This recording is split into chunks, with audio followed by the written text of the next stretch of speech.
Assalamualaikum warahmatullahi wabarakatuh. Bismillahirrahmanirrahim. Innal hamdalillah nahmaduhu wa nasta'inuhu wa nastaghfiruh wa na'udzu billahi min shururi anfusina wa sayyiati a'malina. Man yahdihillahu fala mudilla lahu wa man yudlil fala hadiya lahu. Wa ashhadu an la ilaha illallah wahdahu la syarika lah wa ashhadu anna Muhammadan 'abduhu wa rasuluh. Ya ayyuhalladzina amanu taqullaha haqqa tuqatih wa la tamutunna illa wa antum muslimun. Ya ayyuhan nasu taqu rabbakumul ladzi khalaqakum min nafsin wahidah wa khalaqa minha zawjaha wa batha minhuma rijalan katsiran wa nisaa'a wattaqullaha alladzi tasaaluna bihi wal arham innallaha kana 'alaikum raqiba. Ya ayyuhalladzina amanu taqullaha wa qulu qawlan sadida yuslih lakum a'malakum wa yaghfir lakum dhunubakum wa man yuti'illaha wa rasulahu faqad faza fawzan 'azima amma ba'd. Fa inna asdaqal hadits kitabullah wa ahsanul hadi hadi Muhammadin sallallahu alaihi wa ala alihi wasallam wa syarrul umuri muhdatsatuha wa kullu muhdatsatin bid'ah wa kulla bid'atin dhalalah wa kulla dhalalatin finnar. Alhamdulillah, kita bersyukur pada Allah Subhanahu wa taala pada hari ini, hari Rabu siang 4 Jumadil Akhirah 1444 Hijriah. Kita dimudahkan oleh Allah Subhanahu wa taala untuk kembali duduk bersama Roja TV membaca kitab Fathul Majid Syarhu Kitab Tauhid yang ditulis oleh Fadilatul Syekh Al-Allamah Abdurrahman bin Hasan Al-Syekh rahimahullahu taala.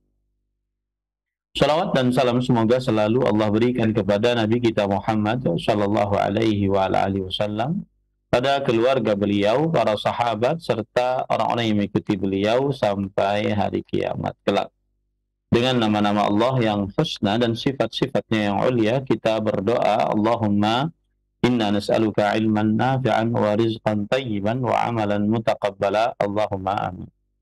Masih kita di dalam bab yang ke-20, babu maja'a minat taghlidhi fi man abadallah inda qabri rajulin salih fa kaifa idza abadahu. Bab yang ke-20, sikap keras Rasulullah sallallahu alaihi wa alihi wasallam terhadap orang yang beribadah kepada Allah di sisi kuburan orang saleh. Maka bagaimanakah jika orang saleh itu diibadahi? Tentunya terlebih lagi. Dan pada pertemuan sebelumnya kita sudah membahas dalil yang keempat yang dibawakan oleh penulis. Saya bacakan kembali dalil yang keempat, yaitu wali Ahmad bisanadin jayyidin an Ibnu Mas'ud radhiyallahu anhu marfu'an. Inna min syirarin nas man tudrikuhumus sa'ah wa hum ahya walladzina yattakhiduna al-qubura masajida. Rawahu Abu Hatim fi sahih. Dan Imam Ahmad rahimahullah meriwayatkan hadis marfu. Hadis marfu maksudnya adalah hadis yang terangkat sampai kepada Rasulullah sallallahu alaihi wa alihi wasallam dengan sanad yang jayyid. Sanad artinya adalah mata rantai rawi yang meriwayatkan hadis. Jayyid artinya adalah baik. Dari Ibnu Mas'ud radhiyallahu anhu, sesungguhnya termasuk sejelek-jelek manusia ialah orang-orang yang masih hidup ketika terjadi kiamat dan orang yang menjadikan kuburan sebagai tempat ibadah. Hadis diriwayatkan pula dalam Sahih Abu Hatim. Pada pertemuan sebelumnya kita menyebutkan bahwa makna dari hadis ini adalah menjelaskan bahwa seburuk-buruk manusia adalah yang hidup saat kiamat dibangkitkan, dan juga orang-orang yang menjadikan kuburan sebagai masjid. Hubungan dalil ini dengan kitab Tauhid adalah menunjukkan contoh perbuatan yang dapat menghantarkan kepada kesyirikan, yaitu menjadikan kuburan orang saleh sebagai masjid. Di dalam hadis disebutkan termasuk seburuk-buruk manusia adalah yang menjadikan kuburan masjid. Ini menunjukkan hal yang sangat terlarang dari menjadikan kuburan sebagai masjid. Taib. pihak studio Reja silahkan buka di halaman 322 ya, 322. Kita membaca kembali apa yang disebutkan oleh para ulama tentang dilarangnya membangun kuburan, membangun masjid di atas kuburan, ya, membangun masjid di atas kuburan. Itu dari mulai perkataan Syekhul Islam Ibnu Taimiyah rahimahullah, halaman 322. Qala Syekhul Islam Ibnu Taimiyah rahimahullah, amma bina'ul masajidi 'ala al-quburi faqad sarraha 'amatut tawaif bin nahyi anhu mutaba'atan lil ahadits sahihati wa sarraha ashabuna wa ghairuhum min ashabi Malik wa Syafi'i bitahrimihi. Yang artinya, berkata Syekhul Islam Ibnu Taimiyah, adapun membangun masjid-masjid di atas kuburan-kuburan, maka telah menegaskan kebanyakan kelompok-kelompok tentang larangan hal tersebut sebagai pengikutan terhadap hadis-hadis yang sahih.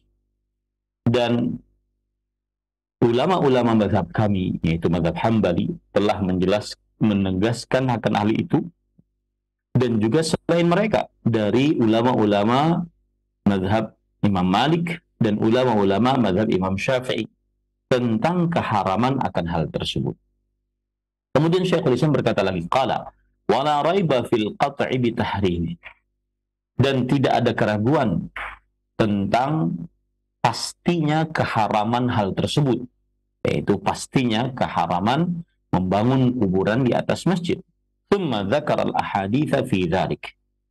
Kemudian beliau menyebutkan hadis-hadis dalam hal tersebut. Ila anqal, sampai beliau berkata, wa hadhil masajidu al-mabniyatu ala quburil anbiya'i was-salihin awil muluk wa ghairihim tata'ayyanu izalatuha bihadmin aw ghairihi. Dan masjid-masjid yang dibangun di atas kuburan para nabi-nabi dan orang-orang saleh atau para raja-raja dan selain mereka, maka wajib dihilangkan dengan menghancurkannya atau yang selainnya. Wa hadza mimma la a'lamu fihi khilafan baina al-ulama'il ma'rufin. Ini adalah sesuatu yang aku tidak mengetahui di dalamnya terjadi perbedaan di antara para ulama yang dikenal. Wa qala Ibnul Qayyim rahimahullah, Imam Ibnu Qayyim Al-Jauziyah rahimahullah berkata, yajibu hadmul qibabi allati buniyat 'ala al-qubur. Wajib menghancurkan kubah-kubah yang dibangun di atas kuburan, li'annaha ussisat 'ala ma'siyatir Rasul sallallahu alaihi wasallam. Karena ia dibangun di atas kemaksiatan terhadap Rasulullah sallallahu alaihi wasallam. Wa qad afta jama'atun min asy-Syafi'iyyati bihadmi ma fil qarafati min al-abniyah minhum Ibnul Jumaizi wal-Dhahir at-Tirmini wa ghairihima.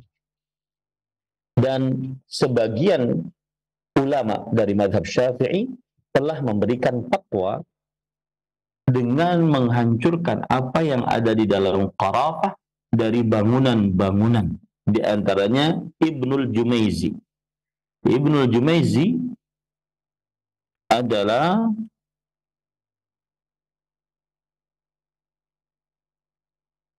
namanya Ali bin Hibatullah. Ali bin Hibatullah bin Salamah Al-Lakhmi. Beliau adalah ulama dari ulama ahli Mesir dan ahli fatwa, ahli baca Al-Quran. Ya, nama beliau Ali bin Hibatullah bin Salamah bin Musallam Al-Lakhmi Al-Misri, bermadhab Syafi'i, kunyahnya Abul Hasan. Dan para ikhwan yang dirahmati oleh Allah Subhanahu wa taala, beliau wafat pada tanggal 24 bulan Dzulhijjah tahun 600 49. Berarti beliau adalah ulama Islam abad ke 7 Hijriah, 649. Ya, 649. Ibnul Jumaizi. Kemudian juga ulama dari Al-Zahir At-Tirmini. Coba kita perhatikan, ini beliau ulama abad keberapa? Karena kita ingin tahu, ya, bahwasanya ini bukan ulama sembarangan, akan tetapi beliau adalah ulama-ulama besar. Baik, para ikhwan yang dirahmati oleh Allah Subhanahu wa taala, Al-Zahir At-Tirmini ini disebutkan oleh Syekh Abdurrahman bin Hasan Al-Syekh di dalam kitab beliau di Fathul Majid, ya, bahwa beliau salah satu ulama dari mazhab Syafi'i yang memberikan fatwa untuk menghancurkan bangunan-bangunan yang ada di atas kuburan. Wa qala al-qadhi Ibnu Katsh, wa la yajuzu an tujassasul qubur, an tujassasa al-qubur, wala an yubna 'alaiha qibabun wala ghairu qibab, wal wasiyatu biha batilah. Berkata Ibnu Katsh. Nah, Ibnu Katsh ini adalah ulama dari madhab Syafi'i, dan nama beliau Yusuf bin Ahmad bin Katsh. Nah, kunyahnya Abul Qasim Al-Qadhi, salah seorang ulama dari madhab Imam Asy-Syafi'i rahimahullahu ta'ala, ya. Nah, dan beliau wafat pada tahun 20 pada tanggal 27 bulan Ramadhan tahun 405 Hijriah. Berarti ulama Islam abad ke-5 Hijriah. Jadi ulama yang lama. Al-Qadhi Ibnu Katsh, Yusuf bin Ahmad Ibn Katsh, Abul Qasim Al-Qadhi, ya. Beliau berkata, dan ini juga bermadzhab Syafi'i, wala yajuzu an tujassasal qubur, dan tidak diperbolehkan untuk mengkeramiki, mengeraskan dengan semen kuburan-kuburan, dan tidak diperbolehkan untuk membangun di atasnya kubah-kubah dan juga selain kubah-kubah. Dan apabila ada wasiat dengan hal itu, maka wasiatnya adalah wasiat yang batil, tidak boleh dikerjakan. Nah, ini adalah Al-Qadhi Ibnu Katsh, Al-Qadhi Ibnu Katsh, ya. Kemudian Al-Adhru'i. Al-Adhru'i ini adalah, ya, kita perhatikan Al-Adhru'i, yaitu beliau bernama Ahmad bin Hamdan bin Ahmad. Ahmad bin Hamdan bin Ahmad bin Abdul Wahid bin Abdul Ghani bin Muhammad bin Ahmad bin Salim bin Daud bin Yusuf bin Jabbar. Dan beliau wafat pada tahun 783 Hijriah. Berarti beliau adalah ulama Islam abad ke-8 Hijriah. Nah, Syihabuddin Abul Abbas Al-Adhru'i. Dan beliau bermadzhab Syafi'i juga. Beliau bermadzhab Syafi'i.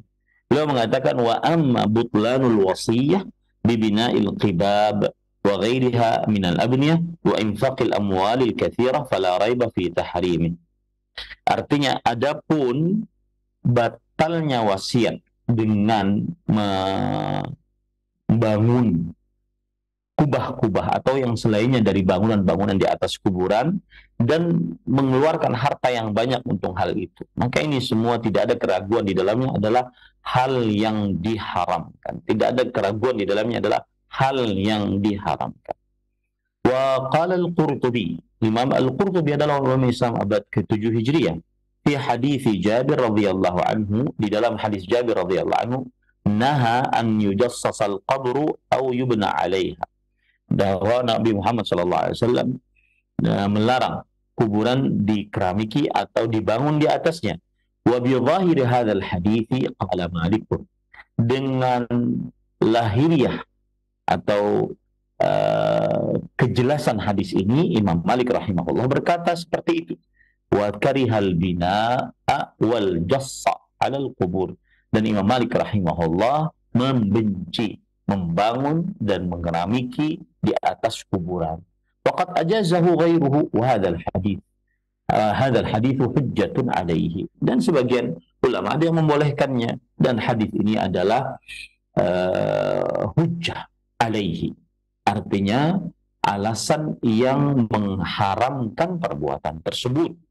Ya, meskipun ada ulama yang bolehkan, maka hadis ini adalah alasan yang mengharamkan atas perbuatan tersebut, dan alasan yang menyanggah yang membolehkan perbuatan tersebut.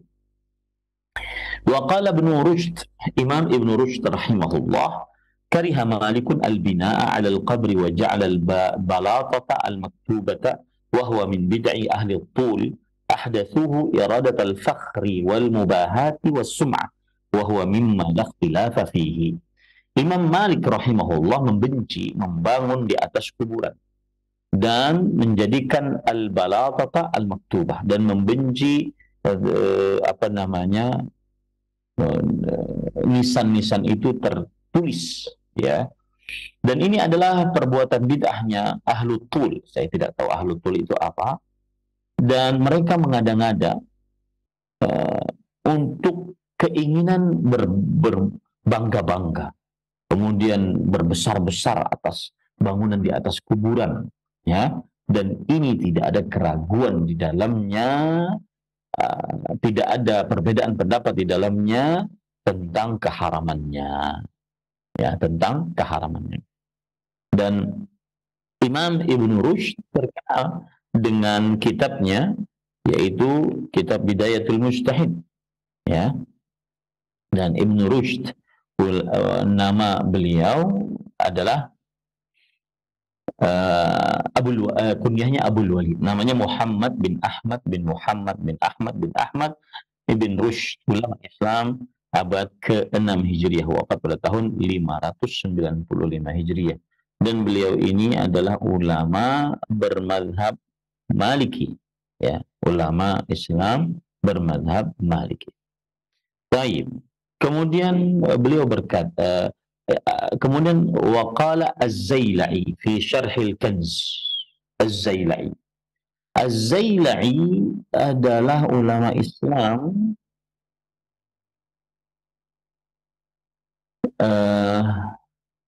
abad ke-8 Hijriah. Kunyahnya, gelarnya Jamaluddin. Kunyahnya Abu Muhammad.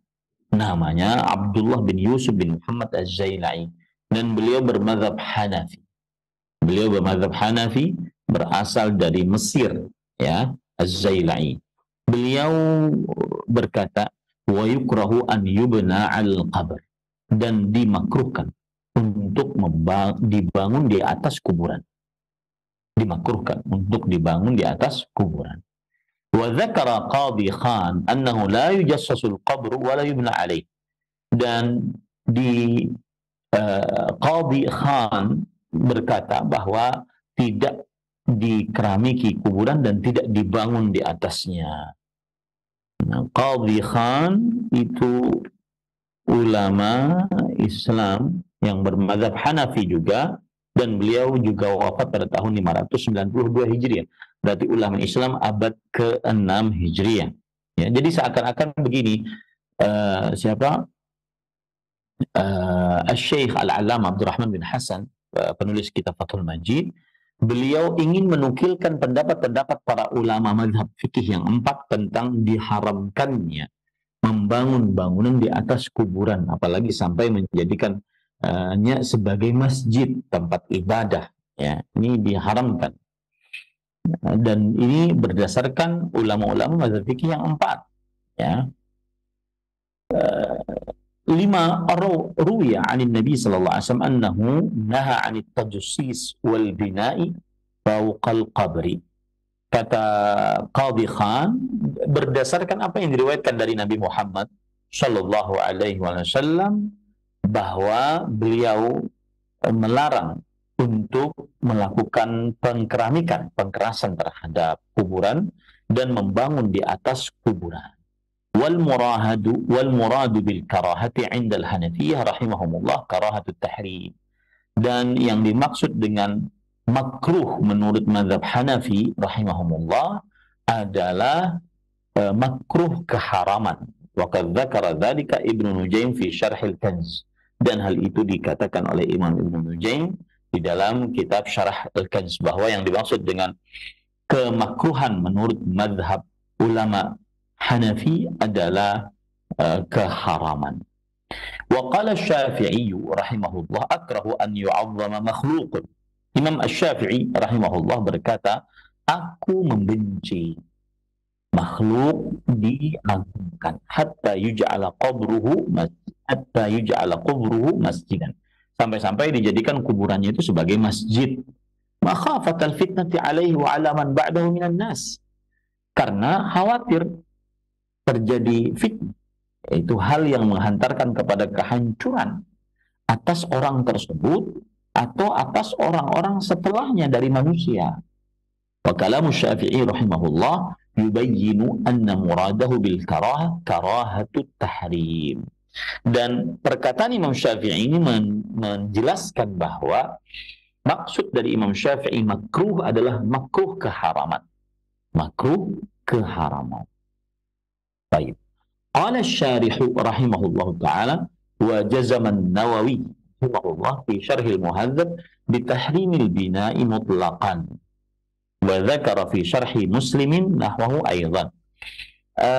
Pensyarah yaitu Syekh Al-Allamah Abdurrahman bin Hasan Al-Utsyaim berkata, dan Imam An-Nawawi, ulama Islam abad ke-6 Hijriah bermadhab Syafi'i, beliau menegaskan di dalam kitab Al-Majmu' Syarhul Muhadzab tentang keharaman membangun di atas kuburan secara mutlak, membangun bangunan di atas kuburan secara mutlak.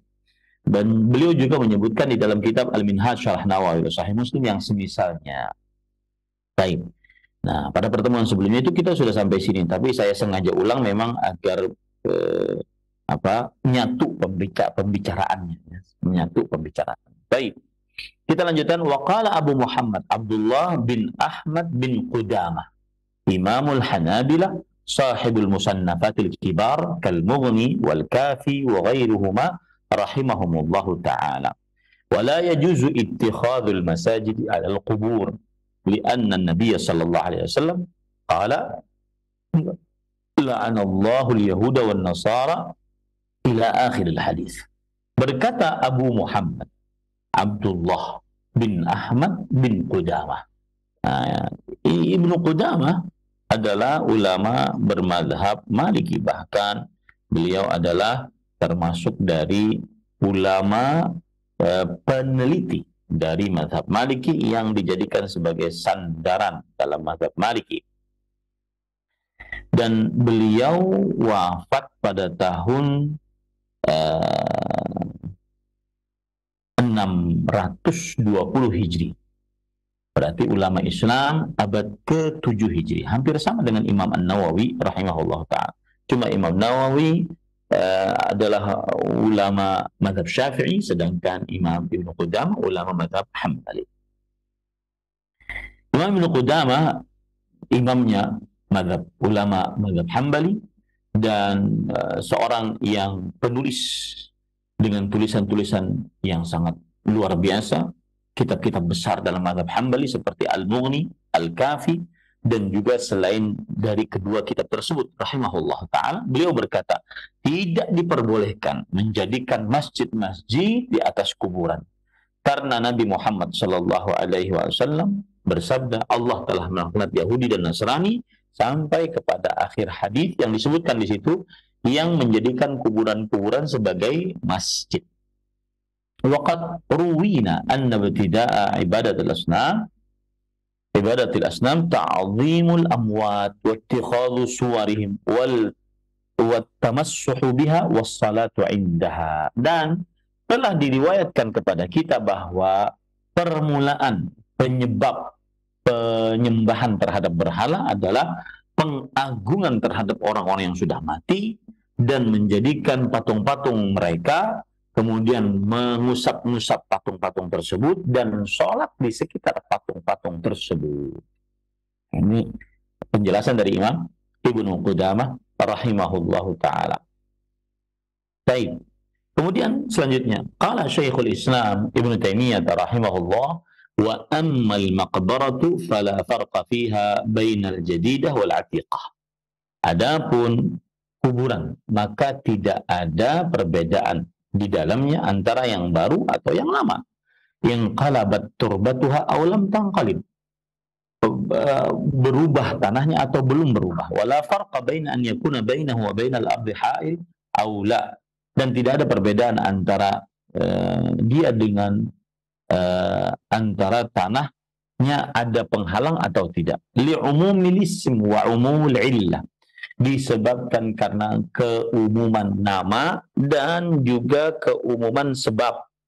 Wali anna Nabiy sallallahu alaihi wasallam la'ana alladzina ittakhadhu qubur anbiya masajid wa ma'lumun anna qubural anbiya la tunajjas. Ya, artinya dan karena Nabi Muhammad SAW melaknat orang-orang yang menjadikan kuburan para nabi-nabi mereka sebagai masjid-masjid, dan sudah diketahui bersama bahwa kuburan-kuburan nabi tidak najis. Nah, wabil jumlah, ringkasannya, faman 'allala an-nahya 'anis salati fil maqbarah bi najasati turbah khassatan fahuwa ba'idun an maqsudin Nabi sallallahu alaihi wasallam.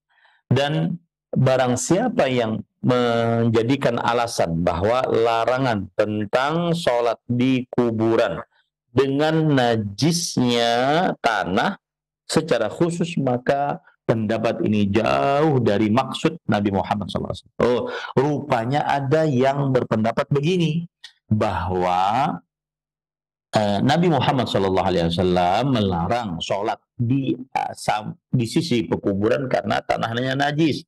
Maka jawaban kata Syekhul Islam Taimiyah rahimahullah, ini jauh dari apa yang dimaksud oleh Nabi Muhammad sallallahu alaihi wa alihi wasallam. Tsumma la yakhlu an yakuna al-qabru qad buniya alaihi masjid. Kemudian kata beliau, tidak kosong juga bahwa kuburan telah dibangun di atas masjid. Fala yusalla hadzal masjid. Jadi kuburan lalu dibangun di atasnya masjid, maka tidak boleh disolati di dalam masjid ini. Sawa'un shalla khalfal qabr au amamahu bighairi khilafin fil madhhab. Baik itu sholat di belakang kuburan atau di depan kuburannya. Ya, artinya kalau di belakang kuburan berarti kuburannya di depan. Kalau di depan kuburan berarti kuburannya di belakang. Ini tidak boleh dengan tanpa khilaf di dalam mazhab Hambali. لأن النبي صلى الله عليه وسلم قال إن من كان قبلكم كانوا يتخذون قبور أنبيائهم وصالحين مسجد ألا فلا تتخذوا القبور مساجد فإني أنهاكم عن ذلك. Sesungguhnya karena Nabi Muhammad SAW bersabda begini dalam hadis yang diriwayatkan dari Rasulullah SAW, sesungguhnya orang-orang sebelum kalian mereka senantiasa menjadikan kuburan nabi-nabi mereka dan orang-orang saleh mereka sebagai masjid. Ingatlah, jangan jadikanlah kuburan-kuburan sebagai masjid-masjid, karena sesungguhnya aku melarang kalian akan hal itu. Wa khassa qubural anbiya, dan di sini dikhususkan kuburan anbiya li'anna uqufan nas ala quburihim a'zam wa ittikhadhuha masajid ashad, karena manusia beriktikaf pada kuburan-kuburan mereka lebih besar dan menjadikan mereka kuburan-kuburan mereka itu sebagai masjid lebih banyak. Wa kadzalika illam yakun bunya alaihi masjid. Demikian pula kalau seandainya kuburan itu tidak dibangun masjid. Fa hadza qad irtakaba haqiqatal mafsadah allati kana an-nahyu 'anis salati 'inda al-qubur min ajliha. Maka orang ini telah mengerjakan kerusakan yang hakiki yang Nabi Muhammad SAW melarang atas sholat di sisi kuburan karenanya. Ya, meskipun tidak ada masjidnya, tetapi sudah menjadikan kuburan sebagai, sudah sholat di sisi kuburan. Ini dilarang oleh Rasulullah SAW. Ya, karena menjadikan kuburan sebagai tempat ibadah. Fa inna kulla makanin shalla fihi yusamma masjidan. Karena setiap tempat yang dia sholati di dalamnya dinamakan masjid. Kama qala Nabi sallallahu alaihi wasallam, sebagaimana Nabi Muhammad sallallahu alaihi wasallam bersabda, ju'ilat liyal ardu masjidan wa tahuran. Dijadikan untukku tanah sebagai tempat sholat dan suci. Wa in kana mawdi'u qabrin au qabrain. Meskipun juga tempat itu hanya ada satu atau dua kuburan saja, ini tidak diperbolehkan untuk sholat beribadah di sisi pekuburan tersebut. Wa qala ba'du ashabina la yumna'u as-salatu fiha li'annahu la yatanawaluha ismul maqbarah wa laysa fi kalami Ahmad wala ba'du ashabi hadzal farq bal umumu kalami yaqtadi man as-salati 'inda kulli qabr. Tidak dilarang sholat di dalamnya karena tidak mendapatkan nama pekuburan. Dan tidak ada dalam perkataan Imam Ahmad atau sebagian ulama mazhab Imam Ahmad perbedaan akan hal ini. Bahkan yang ada adalah keumuman perkataan mereka yang mengkonsekuensikan terlarangnya sholat di setiap di sisi setiap kuburan. Mau kuburannya satu, dua, ya saja. Gitu. Karena sebagian orang menganggap bahwasanya kalau satu dua bukan pekuburan, sedangkan yang dilarang adalah pekuburan. Maka kita katakan sama saja ya di dalam sholat dalam tempat itu ada satu kubur atau dua kubur sama saja. Yang penting dilarang untuk beribadah di sisi pekuburan, yang menjadikan kuburan tersebut sebagai tempat ibadah. وقال في رواية الأثرم إذا كان المسجد بين القبور لا يصلى فيه الفريضة. Dan berkata Syekhul Islam Imam Ahmad rahimahullah ta'ala di dalam riwayat Al-Athram, jika masjid di antara kuburan maka tidak disolati di dalamnya sholat wajib. Jika masjid di antara kuburan, ya, misalkan ini masjid, kemudian ini ada kuburan-kuburan, masjid di antara kuburan. Wa in kana bainaha wa bainal masjid hajiz. Farakhasa an yusalla fihi 'ala al-janaiz wa la yusalla fihi 'ala ghairi al-janaiz. Dan kalau seandainya di antara pekuburan dengan masjid itu ada penghalang, maka didinginkan boleh sholat di dalamnya, mensolati mayit, dan tidak boleh salat di dalamnya selain salat mayit. Wa dzakara haditsa Abi Marsad an Nabi sallallahu alaihi wasallam la tusallu ila al-qubur wa qala isnaduhu jayyid. Dan disebutkan oleh Imam Ibnu Qudamah hadis Imam Ibnu Qudamah menyebutkan hadis dari Abu Marsad radhiyallahu anhu al-Ghanami bahwa Nabi Muhammad SAW bersabda, janganlah kalian salat menghadap kepada kuburan. Nah, ini dalil yang menunjukkan bahwa kita tidak boleh sholat di masjid yang dibangun di atasnya kuburan, atau di masjid yang sisi-sisinya ada kuburan-kuburan tanpa ada pembatas. Ya. Baik. Walau tattaba'na kalam al-ulama fi dzalik lahtamala iddatu awraq. Kalau seandainya kita lihat perkataan-perkataan para ulama akan hal itu, maka niscaya akan membutuhkan beberapa lembaran-lembaran kertas untuk menulis perkataan para ulama tersebut. Fatabayyana bihadza anna al-ulama rahimahumullah bayyanu anna illat an-nahy ma yuaddi ilaihi dzalik min al-ghuluwi fiha wa ibadatiha min dunillah kama huwa al-waqi' wallahu al-musta'an. Artinya, para ikhwan yang dirahmati oleh Allah Subhanahu wa taala, maka jelas dengan hal ini bahwa para ulama rahimahumullah menjelaskan bahwa larangan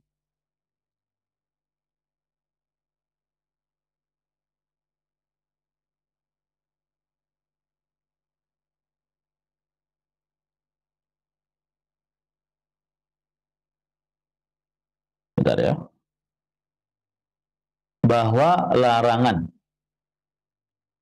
sebab larangan yang mengakibatkan hal itu adalah berupa pengagungan terhadap orang-orang saleh atau beribadah kepada kuburan tersebut. selain Allah Subhanahu wa taala. Sebagaimana realita yang ada. Semoga Allah Subhanahu, kita memohon pertolongan kepada Allah Subhanahu wa taala. Nah, baik. Kemudian para ikhwan yang dirahmati oleh Allah Subhanahu wa taala, waqad haddatha ba'dul a'immati alladzina yu'taddu biqaulihim unasun kuthur fi abwabil ilm billahi ittirabuhum wa ghalita an ma'rifati ma ba'atha Allah bihi rasulahu minal huda wal ilm ijabahum faqayyadu nususal kitab wa sunnah biquyudin awhanatil inqiyad wa ghayyaru biha ma qasadahu ar-rasul sallallahu alaihi wasallam bin nahyi wa arada faqala ba'dhum an-nahyu 'anil bina' 'alal qubur yukhtassu bil maqbaratil musbalah wa an-nahyu 'anis salati fiha litanajjusiha bi sadidil mauta wa hadha kulluha batilun min wujuh. Nah,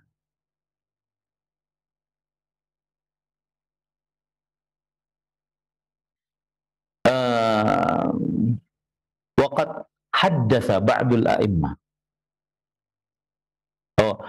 Bukan haddatsa ba'd, waqad hadatsa ba'du al-a'immah alladzina yu'taddu biqaulihim unasun kuthur fi abwabil ilm billah ittirabahum.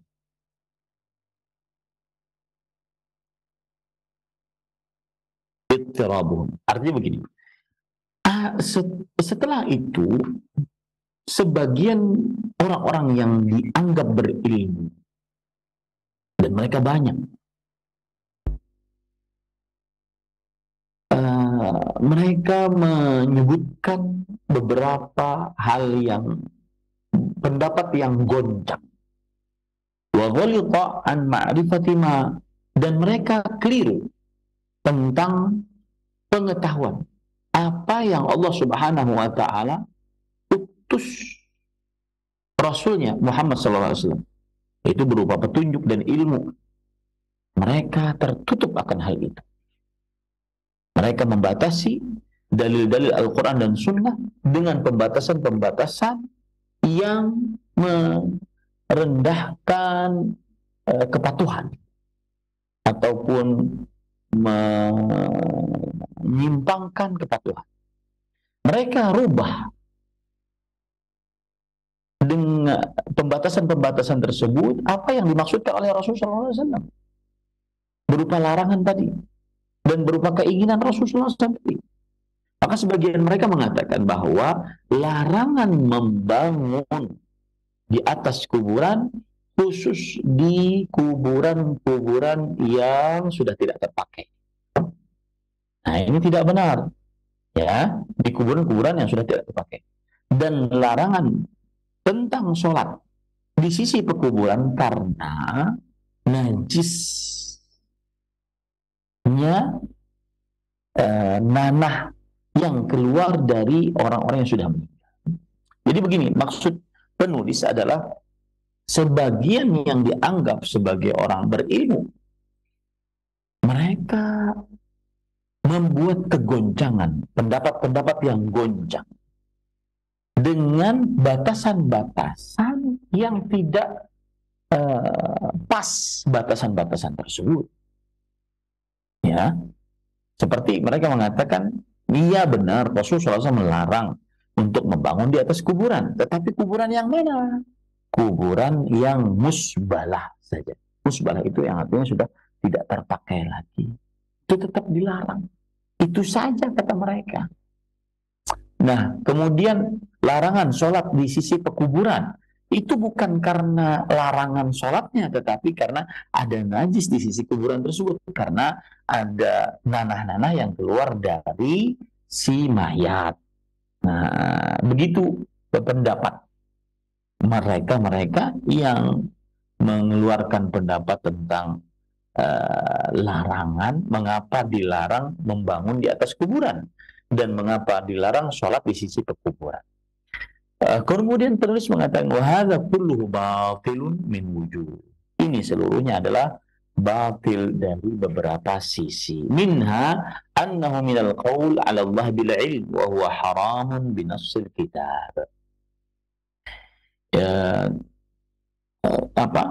termasuk dari yang membatalkan pendapat tadi adalah bahwa ini termasuk ucapan tentang Allah tanpa ilmu, dan berucap tentang Allah tanpa ilmu adalah haram berdasarkan ayat yang tegas dari Al-Quran. Wa minha anna ma qaluhu la yaqtadi la'na fa'ilihi wa taghlid alaihi. Di antara bantahan juga adalah apa yang mereka ucapkan itu tidak mengakibatkan pelakunya dilaknat, dan juga ancaman besar terhadap pelakunya. Wa mal mani'a lahu an yaqul man shalla fi buq'atin najisah fa alaihi la'natullah. Dan apa yang menahan untuk Nabi Muhammad SAW mengucapkan siapa yang sholat di tempat yang najis maka baginya adalah laknat Allah. Dan Nabi tidak berkata seperti itu. Wa yalzamu ala ma qalahu haula anna an-nabiy sallallahu alaihi wasallam lam yubayyin al-'illata wa ahalla al-ummata fi bayaniha ala man yaji'u ba'dahu sallallahu alaihi wasallam wa ba'da al-qurun al-fadla wal a'imma wa hadha batilun qat'an wa 'aqlan wa syar'an. Ya, artinya, dan kelaziman konsekuensi dari apa yang mereka ucapkan tersebut bahwa Nabi Muhammad SAW belum menjelaskan sebab akan dilarangnya sholat di sisi kuburan, akan dilarangnya membangun di atas kuburan. Mereka seakan-akan berkata seperti itu. Kelaziman dari pendapat mereka seperti itu, dan memindahkan umat tentang penjelasannya kepada orang yang datang setelah Nabi Muhammad SAW, dan juga orang yang datang setelah zaman para sahabat dan zaman para imam. Nah, karena para imam tidak menjelaskan seperti itu. Para sahabat, para tabi'in tidak menjelaskan seperti yang mereka jelaskan tadi. Maka ini adalah kebatilan secara pasti, kemudian berdasarkan logika, berdasarkan syariat. Lamma yalzamu alaihi min anna Rasul SAW ajaza anil bayan au qassara fil balagh. Ini juga mengkonsekuensikan bahwa Rasulullah SAW lemah di dalam penjelasan atau tidak sempurna di dalam penyampaian. Wa hadza min abtalil batil. Maka ini adalah kebatilan yang paling batil. Fa innan nabiyya sallallahu alaihi wasallam ballaghal balaghal mubin. Karena Nabi Muhammad SAW sudah menjelaskan penjelasan yang sangat nyata, yang jelas. Wa qudratuhu fil bayan fawqa qudrati kulli ahad. Dan kesanggupan Nabi Muhammad SAW dalam menjelaskan ini di atas kesanggupan seluruh orang. Fa'idha batal al-lazim batal al-malzum. Nah, kalau seandainya batal sesuatu yang dilazimkan, batal juga sesuatu yang melazimkannya. Wa yuqalu aydan hadha al-la'n wa at-taghlidh asy-syadid innama huwa fi man ittakhadha qubur anbiya masajid. Dan dijawab juga bantahan terhadap pendapat tadi bahwa laknat dan juga peringatan keras tadi itu bagi siapa yang menjadikan kuburan para nabi di atas masjid. Wa jaa'a fi ba'dhin nusus ma ya'ummu al-anbiya wa ghairuhum. Dan telah datang di dalam riwayat-riwayat yang lain bahwa itu umum untuk para nabi dan untuk selain mereka. Falau kanat hadhihi al-'illatu la kanat muntaqiyah fi quburil anbiya. Kalau seandainya sebabnya itu saja, maka niscaya hanya dilarang pada kuburan-kuburan para nabi. Likauni ajsadin tariyah la yakunu laha sadidun yamna'u minas salati 'inda quburihim. Karena jasad-jasad para nabi itu besi dari nanah-nanah. Maka pada saat itu tidak dilarang untuk sholat di sisi kuburan mereka, karena kuburan para nabi adalah kuburan yang bersih dari najis menurut pendapat mereka, ya. Nah, fa idza kana an-nahyu 'an ittikhadh al-masajid 'inda al-qubur yatanawal qubur al-anbiya bin-nass ulima anna al-'illah ma dzakara haula al-ulama alladhina qad nuqilat aqwaluhum walhamdulillah ala dhuhuri al-hujjah wa bayan al-mahajjah walhamdulillahi alladhi hadana li hadha wa ma kunna linahtadiya lawla an hadana Allah. Kalau seandainya larangan tentang menjadikan kuburan, menjadikan masjid-masjid di sisi kuburan-kuburan, maka ini mencakup kuburan para nabi berdasarkan nas. Ini berarti diketahui bahwa illat, apa yang mereka sebutkan, sebab yang mereka sebutkan tadi adalah memindahkan perkataan mereka, artinya tidak sesuai dengan pendapat mereka. Kan mereka berpendapat bahwa dilarang membangun kuburan di atas masjid, membangun masjid di atas kuburan, atau dilarang sholat itu dikarenakan uh, apa? Tanah kuburan najis karena keluar nanah-nanah para jenazah tersebut. Nah, kita katakan bahwa kuburan Nabi tentunya tidak najis. Kenapa? Karena para Nabi itu tubuhnya tidak keluar nanah. Karena diharamkan untuk dimakan oleh tanah kuburan-kuburan mereka. Maka berarti boleh sholat di sisi kuburan para Nabi. Padahal dalil mengatakan tidak boleh. Jadi bingung jadi. Ya, yang jelas alhamdulillah kita bersyukur kepada Allah Subhanahu wa taala, jelasnya alasan dan tegasnya hujjah alhamdulillah yang telah memberikan petunjuk kepada kita, dan juga